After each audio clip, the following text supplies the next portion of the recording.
Friends, welcome back to the channel. कैसे हैं आप सभी? आई होप आप सभी ठीक होंगे और अपने एग्ज़ाम्स की प्रिपरेशंस अच्छे से कर रहे होंगे। So today we will discuss another topic of wrench. ये थ्योरम भी मोस्ट इंपॉर्टेंट है। दो थ्योरम बताई थी मैंने आपको, एक फर्स्ट वाली और एक जो आज हम करेंगे, ये दोनों मोस्ट इंपॉर्टेंट है। इन दोनों में से किसी एक का चांसेस बहुत ज़्यादा है आने के, ठीक है। और जो ये वाली थ्योरम है, इसको समझने के लिए आपको पहले वाले जो हमने अभी लास्ट लेक्चर में जो थ्योरम की थी, ये वाली, ये आपको आनी चाहिए, क्योंकि इसका जो कंसेप्ट है वही इस थ्योरम में कंसेप्ट है। अगर आपको वो अच्छे से समझ में आ गई है तो ही आपको ये थ्योरम अच्छे से समझ में आएगी। तो अगर आपने वो वीडियो नहीं देखी है तो आप प्लेलिस्ट में जाके उस वीडियो को देख सकते हैं, ठीक है। देखो, इस थ्योरम की स्टेटमेंट क्या कहती है। Any wrench may be resolve into two wrenches whose axes intersect at right angle in an infinite number of ways. कि हम किसी भी एक रेंज को दो रेंज में रिजॉल्व कर सकते हैं जो कि 90 डिग्री का एंगल बनाएंगे, और उस एक को दो में रिजॉल्व करने के जो तरीके हैं वो कोई एक या दो नहीं है, वो इनफाइनाइट नंबर ऑफ वेज हैं। जो हमने लास्ट थ्योरम करी थी उसके स्टेटमेंट और इसके स्टेटमेंट अपोजिट हैं। उसमें ये था, उसमें आपको दो रेंजेस गिवन थे 90 डिग्री के एंगल पे, और आपको उसको एक रेंज में रिजॉल्व करना था। यहाँ पे एक रेंज गिवन है और उसको दो रेंज में रिजॉल्व करना है कि वो 90 डिग्री का एंगल भी बनाए, और उसको करने के तरीके बहुत सारे, आपको ये चीज़ शो करनी है। तो इसमें सबसे पहले हम क्या करेंगे, देखिए, उस वाले थ्योरम में हम बात करें तो हमने ओ एक्स और ओ वाई एक्सिस पहले ड्रॉ करी थी, और फिर हमने आर ड्रॉ किया, फिर हमने जी ड्रॉ किया, फिर हमने जी को शिफ्ट किया ऊपर, और फिर ये लाइन हमने एम पी ड्रॉ करी। ऐसे ऐसे किया था ना हमने। बट इसमें हम क्या करेंगे, इसमें सबसे पहले हम रेंज ड्रॉ करेंगे जो कि एम पी है। यानी कि अगर इसकी डायग्राम की बात करें तो सबसे पहले हम इसका डायग्राम कैसे बनाएंगे। ये आपकी लाइन है, या फिर आप ऐसे इसको पहले ड्रॉ कर लो। ये आपका एम है, ये आपका पी है। इस पे रेंज क्या लग रहा है, फोर्स तो लग रहा है आर, और मोमेंट ऑफ कपल क्या है, पी आर। ये आपकी लाइन है। देखिए, ये लाइन भी इन्होंने बाद में ड्रॉ की हुई है। देखो, let R P R be any wrench about M P as axis. M P axis पे आपका कोई रेंज है जो क्या है, आर कोमा पी आर। उसके बाद through M draw a line M O perpendicular to M P. उसके बाद ये कह रहे हैं कि अब क्या करो, एक लाइन ड्रॉ करो, दैट इज़ वो लाइन क्या है, एम ओ। किस पे परपेंडिकुलर है, वो एम पी पे। देखो, ये लाइन है एम ओ, ये किस पे परपेंडिकुलर है, पी पे परपेंडिकुलर है, ठीक है। तो ये आपकी क्या बन जाएगी, ये बन जाएगी जेड एक्सिस। देखो, लेग्स ड्रॉ किया हुआ है। Draw O X and O Y perpendicular to O M as axis of X and Y respectively. उसके बाद आपको क्या ड्रॉ करनी है, एक ओ एक्स एक्सिस और एक ओ वाई एक्सिस, और जो ये ओ एम है वो क्या बन जाएगी, आपकी जेड एक्सिस बन जाएगी। उसके बाद ये डिस्टेंस दे रखी है आपको, ये पॉइंट एम है ना, तो ओ से लेके एम तक की डिस्टेंस को आप लेट कर लो, दैट इज स्मॉल ए, ठीक है। अब हमें इसको दो रेंजेस में रिजॉल्व करना है, तो हम लेट कर लेते हैं। लेट, देखो, लेट हमने करना पड़ेगा कि जो रेंज है ओ एक्स एक्सिस पे वो क्या है, X comma P X comma P X X. अब ये क्या चीज़ है, ये आपने उस आर्टिकल में मैंने आपको समझाया था कि ये तो फोर्स है आपका, और ये क्या है, पिच। पी यहाँ पे क्या है, पिच, और ये क्या है, फोर्स, और ये क्या है, मूवमेंट। तो ऐसे यहाँ पे तो हमारा जो रेंज है वो क्या है, X comma P X into X, और यहाँ पे जो रेंज है वो क्या है, वाई कोमा पी वाई को डॉट वाई। क्लियर है इतनी बात। हमने क्या किया, हमने पहले एम पी हमारा रेंज ले लिया, आर पी आर, और एक लाइन ड्रॉ करी एम पी के परपेंडिकुलर। हमने ओ एक्स और ओ वाई में दो रेंजेस ले लिए, x P X into X और पी वाई इंटू वाई, और उस पर जो फोर्स लग रहा है वो कितना है, एक्स पे लग रहा है एक्स, और वाई पे लग रहा है वाई। क्लियर है। देखो, ये लिखा हुआ है, late x comma px into x and y comma py into y be the two ranges about ox and oy respectively which are equivalent to the given range r comma pr about mp as axis। वो किसकी equivalent है, वो इस range की ही equivalent है। हमने इसको दो पार्ट में रिजॉल्व कर दिया। In the X Y plane, अब एक्स वाई प्लेन के अंदर draw a line O A parallel to M B. अब हमें एक लाइन ड्रॉ करनी है जो लाइन इसके क्या होगी, पैरेलल होगी। वो हम ऐसे ड्रॉ कर लेते हैं, ऐसे, और हम लेट कर लेते हैं कि ये इसका क्या है, इन दोनों रेंजेस का रिजल्टेंट है। जैसे उसमें हमने इसकी लाइन, जो हमने एक लाइन ड्रॉ करी थी उसको पैरेलल करके ऊपर पहुंचाया था, वैसे हम ऊपर वाली लाइन के ड्रॉ पैरेलल एक नीचे लाइन ड्रॉ कर रहे हैं जो हमारी क्या है, रिजल्टेंट है, इन दोनों का रिजल्टेंट, ठीक है। और ये क्या बना रही है, ये एंगल बना रही है theta with the x axis. इतनी बात क्लियर है। अब देखो, हम करते हैं रिजॉल्व, जैसे हमने लास्ट थ्योरम में किया था वैसे हम रिजॉल्व करते हैं। आर का ओ एक्स पे कितना कौन सा कंपोनेंट बनेगा, देखो आर ओ एक्स का आर पे क्या कंपोनेंट बनेगा, आर कोस थीटा बनेगा, और वाई पे क्या बनेगा, आर साइन थीटा बनेगा। तो मैं क्या लिख सकती हूँ, मैं ऐसे लिख सकती हूँ ना कि एक्स किसके इक्वल है, आर कोस थीटा के, और वाई किसके इक्वल है, आर साइन थीटा के। यहाँ से हम क्या कर सकते हैं, इसको स्क्वायर और ऐड करके X square plus Y square is equals to R square sine square theta plus R square cos square theta, that is R square into 1, और you can say X square plus Y square is equals to R square. ठीक है, हम ऐसे कह सकते हैं, हमने last में भी किया था ना। और हम क्या निकाल सकते हैं, इन दोनों को डिवाइड करके मैं निकाल सकती हूँ Y by X is equals to R tangent theta. तो ये वाले जो स्टेप है ये हमने लास्ट आर्टिकल में भी किए थे, वही सेम हमने यहाँ पे रिपीट किए। अब हम क्या करेंगे, देखो अब हम इसके लाइन एक लाइन हम फिर से ड्रॉ करेंगे, दैट इज़ जी, ये लाइन हमने ड्रॉ करी है और ये एंगल इसके साथ क्या बना रही है, फाई। हमने एक लाइन ड्रॉ करी, इसमें यहाँ पे लिखा नहीं हुआ, हम एक लाइन ड्रॉ करेंगे जिसका कपल ऑफ मोमेंट क्या है जी, और वो ओ ए के साथ क्या एंगल बना रही है, फाई एंगल बना रही है। ठीक है, अब देखो अब हम इसको दोबारा से रिजॉल्व करेंगे। रिजॉल्व कैसे करेंगे, देखिए कपल अबाउट एम पी के अबाउट कपल कितना है यहाँ पे, पी आर, ये आर तो फोर्स है और पी आर क्या है, कपल है। तो ये एम पी के अबाउट तो कपल कितना है, पी आर। अब जो एम पी के अबाउट कपल होगा वही तो ए ओ ए के अबाउट कपल होगा, क्योंकि ये लाइन इसके पैरेलल है। तो मैं लिख सकती हूँ कि जो पी आर है वो किसके इक्वल है, कपल अबाउट एम पी और कपल अबाउट ओ ए, ये इसके भी इक्वल है और इसके भी इक्वल है। तो वही चीज़ मैंने यहाँ पे लिख दी। तो ये वैल्यू तो हमने ऑलरेडी मिली हुई थी, पी आर तो हमें ऑलरेडी मिला हुआ था ना। तो अब मैं क्या करूँगी, मैं खुद से ओ ए के ऊपर ओ ए में कपल निकालूंगी रिजॉल्व करके। वो कैसे निकालेंगे हम, देखो x P X into x है ना, ये देखो एक्स तो इस पर हमारी फोर्स है, हम बात करेंगे पी एक्स और एक्स की, और बात करेंगे पी वाई इंटू वाई की। ये तो हमारी फोर्स है, हमें तो किसकी बात करनी है, हमें तो कपल की बात करनी है ना। तो मैं क्या करूँगी, पी एक्स इन एक्स और पी वाई वाई को रिजॉल्व करूँगी, एक बार तो अबाउट ओ ए और एक बार परपेंडिकुलर टू ए, जैसे हमने लास्ट आर्टिकल में किया था। तो जब मैं ओ ए के अलोंग इसको रिजॉल्व करूँगी तो यहाँ पे क्या आएगा, P X into X cos theta, और पी वाई इंटू वाई को करूँगी तो क्या आएगा, P Y into Y sine theta, यही आएगा ना। तो यहाँ पे वही लिखा हुआ है, P X into X cos theta plus P Y into Y sine theta. अब क्या करो, पी एक्स को एज इट इज़ रखो, एक्स की value R cos theta put कर दो। इसी तरह से पी वाई को एज इट इज़ रखो, वाई की वैल्यू पुट कर दो आर साइन थीटा। तो क्या बन जाएगा, P X R cos theta into cos theta plus P Y Y sine theta into sine theta, ये बनेगा। साइन स्क्वायर थीटा बन जाएगा, कोस स्क्वायर थीटा बन जाएगा, आर को अपने बाहर ले लिया। क्लियर है इतनी बात। यहाँ से क्या किया आपने, ये पी आर इक्वल्स टू में पी आर चल रहा था ना ये अब तक, यहाँ पे क्या चल रहा था आपका, ऐसे चल रहा था, ये P R is equals to P x cos square theta plus P Y sine square theta, और आपने बाहर ऐसे आर को ले लिया। तो अब इस वाले आर से ये वाला आर कट हो सकता है। तो हमारे पास पी की वैल्यू क्या आ गई, पी की वैल्यू आ गई P x cos square theta plus P Y sine square theta. Clear है। अभी हमने क्या किया है, सिर्फ अलोंग द ए मोमेंट निकाला है। अब हम क्या निकालेंगे, परपेंडिकुलर टू द ए ओ ए। तो हम एक लाइन कंसीडर कर लेते हैं कि ये क्या है, इसके परपेंडिकुलर है। यहाँ पे हम शो नहीं करते, बट हम आपको समझाने के लिए बता रही हूँ मैं कि एक लाइन यहाँ पे परपेंडिकुलर है इसकी।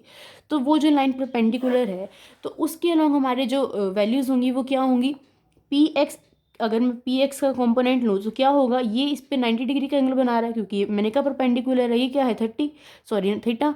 तो ये क्या बन जाएगा 90 प्लस थीटा। तो पी एक्स एक्स का जो हमारा कंपोनेंट होगा इस लाइन के अलोंग वो क्या बन जाएगा, P X into x cos of 90 plus theta. इसी तरह से पी वाई वाई की मैं बात करूँ तो पी वाई वाई का भी एंगल क्या बन जाएगा, P Y into Y sine of 90 plus theta. Clear है। अब देखो अब हम क्या लेकर चल रहे हैं, हम ओ एम, ये देखो इसको एक बार छोड़ दो, couple about line perpendicular to O A, that is P X into X cos of theta plus 90 plus P Y into Y sine of theta plus 90। ठीक है, आपने इसको सॉल्व किया, sine 90 cos 90 plus theta minus sine theta plus sine 90 plus theta, that is cos theta. तो ये आ गई value. यहाँ से आपका क्या आ गया, जब आप इसको सॉल्व किया आपने आ गया minus P X R cos theta sine theta plus P Y into R sine theta cos theta. तो यहाँ से आपने R cos theta sine theta को बाहर रख लिया और ये चीज़ अंदर ऐसे आ गई। अब इन्होंने क्या किया हुआ है, ये जो ओ एम आपकी लाइन थी ना, ओ एम उसकी वैल्यू कितनी थी, ए की इक्वल थी। और जो हम कपल निकाल रहे हैं, देखो इन्होंने कैसे किया हुआ है, इनके अकॉर्डिंग बता देती हूँ मैं आपको। ओ एम जो ओ एम है वो डिस्टेंस था कि आपकी ये लाइन जब यहाँ पे शिफ्ट हुई तो वो शिफ्ट होने का डिस्टेंस था ना, वो हमने लास्ट लेक्चर में निकाला था। वो क्या निकाला था, जी साइन फाई अपॉन आर, वो निकाला था ना। तो इन्होंने यहाँ पे उसकी वैल्यू को पुट किया हुआ है कि ओ एम आपका ए के इक्वल है और उसकी वैल्यू कितनी, किसके इक्वल है, जी साइन फाई अपॉन आर के इक्वल है। तो यहाँ से आपने इसको जी साइन फाई अपॉन आर के इक्वल रखा तो आर से आर आपका कैंसिल हो जाएगा। तो आपके पास वैल्यू क्या आएगी, A is equals to P Y minus P X into sine theta cos theta.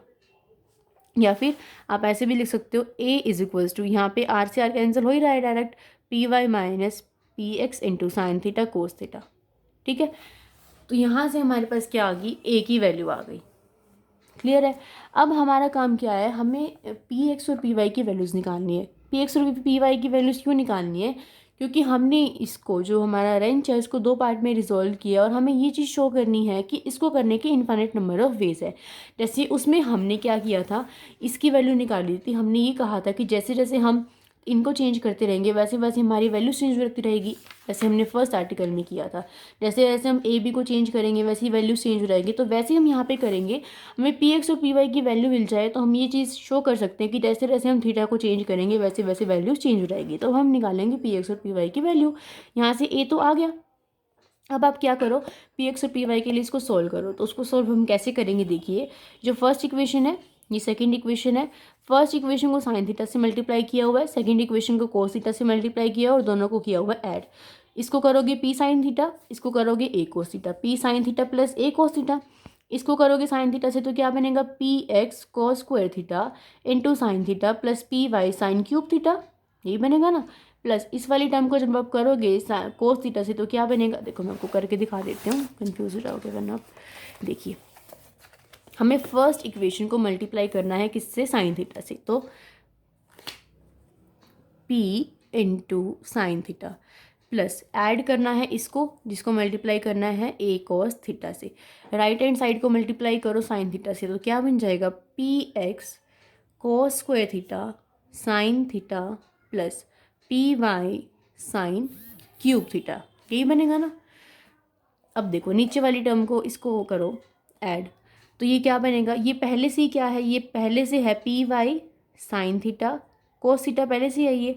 अब इसको हमने मल्टीप्लाई किससे किया है, कोस थीटा से, तो ये क्या बन जाएगा, कोस square theta minus P x sine theta cos theta already है ये, और हमने मल्टीप्लाई इसको किससे किया है, कोस थीटा से किया है। तो ये क्या बन जाएगा, सॉरी कोस है ना ये, तो ये क्या बन जाएगा, कोस स्क्वायर थीटा।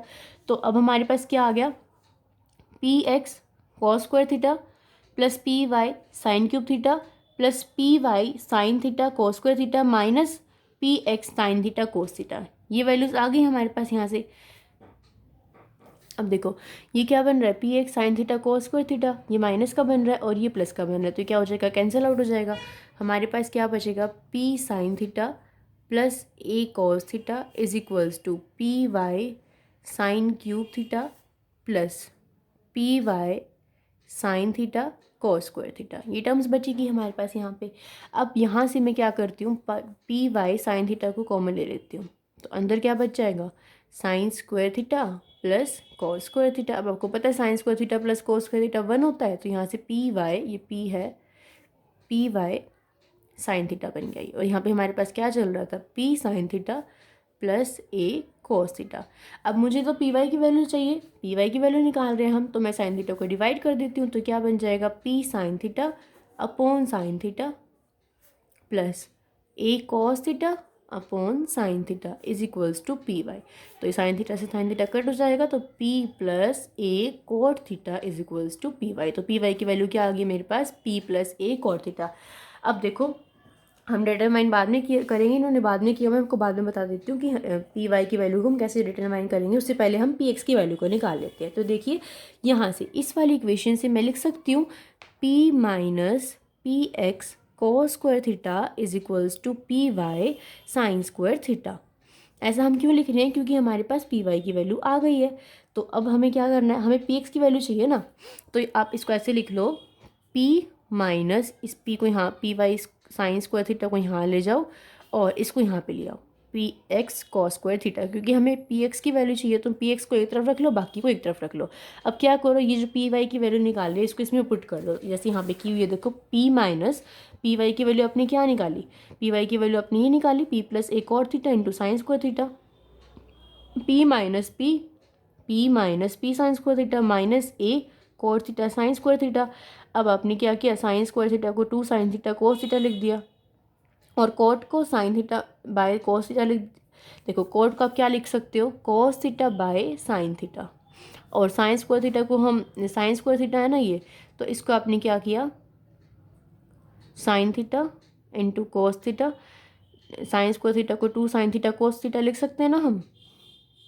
देखो 2 वगैरह कुछ नहीं किया हमने, क्या किया सिंपल इसको, ये साइन स्क्वायर थीटा था, कोस कोट को कोस और साइन में चेंज कर दिया, तो एक साइन से एक साइन कट जाएगा, क्या बचेगा कोस थीटा इंटू साइन थीटा। तो ऐसे अब जब आप इसको सोल्व कर लोगे तो पी एक्स की वैल्यू क्या आ जाएगी, पी माइनस ए टेंजेंट थीटा। अब देखो जैसे जैसे हम आर और थीटा को चेंज करेंगे, since r theta a are given, क्योंकि हमें क्वेश्चन में आर मिलेगा मतलब कि मैग्नीट्यूड मिलेगा, थीटा भी मिलेगा, और ये डिस्टेंस कितना है ये भी मिलेगा, तो जैसे हमें आर थीटा और ए गिवन होगा तो हम उसको चेंज करके उसकी वैल्यूज़ को पुट करके क्या निकाल सकते हैं, कैपिटल एक्स निकाल सकते हैं, दैट इज़ फोर्स, ये कैपिटल वाई निकाल सकते हैं, और पी एक्स और पी वाई भी निकाल सकते हैं, क्योंकि पी एक्स और पी वाई की वैल्यू आपकी ए थीटा पे डिपेंड कर रही है। तो जैसे जैसे हमें इनकी वैल्यूज़ मिलेगी हम इनको चेंज कर सकते हैं, इसकी वैल्यू कुछ भी हो सकती है, किसी कोई 30 हो सकती है, 45 हो सकती है, 90 हो सकती है, थीटा की वैल्यू कुछ भी हो सकती है ना। तो जितनी हमारी इनकी वैल्यूज़ डिफरेंट होगी उतनी हमारी पी एक्स और पी वाई की वैल्यू डिफरेंट होगी। तो हमें ये पता चल गया कि इसको रिजॉल्व करने के जो तरीके हैं वो बहुत सारे हैं, यहाँ पे लिखा हुआ है, but a theta arbitrary chosen quantity, so x y p x p y may have infinite number of values according as a comma theta change, जैसे जैसे ए थीटा चेंज होगा वैसे वैसे आपकी इनकी वैल्यूज चेंज हो जाएगी। Hence any wrench may be resolve into 2 range whose axis intersect at right angles in infinite number of ways। इसी वजह से हम किसी भी एक रेंज को 2 रेंज में रिजॉल्व कर सकते हैं, जिसकी एक्सिस क्या होगी, 90 डिग्री का एंगल बनाएगी, और उसको रिजॉल्व करने के तरीके क्या है, बहुत सारे हैं, कोई एक या दो नहीं है।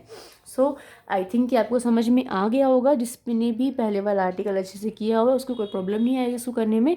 फिर भी अगर आपको कुछ भी नहीं समझ में आता है तो आप मुझसे पूछ सकते हैं। इसी के साथ हमारे रेंचेस के आर्टिकल्स होते हैं कंप्लीट, उसके बाद हम इसके करेंगे एग्जाम्पल्स और क्वेश्चंस। अभी मैं कंफर्म नहीं कहती कि मैं करवा पाऊँगी या नहीं, हम 2 क्वेश्चंस कर लेंगे तो इसके, क्योंकि दोनों ही आए हुए हैं, क्योंकि अभी हमें हमारा सिलेबस कंप्लीट करना है, ठीक है। ओके, सो इसके बाद हम स्टार्ट करेंगे हमारा नल लाइंस एंड नल प्लेन्स, जो कि बहुत छोटा और इजी भी चैप्टर है और एग्जाम में आता भी है, ठीक है। So see you guys in the next video, till then bye bye, take care, keep watching, keep studying, and please subscribe my channel and do share the video with your friends. Bye bye.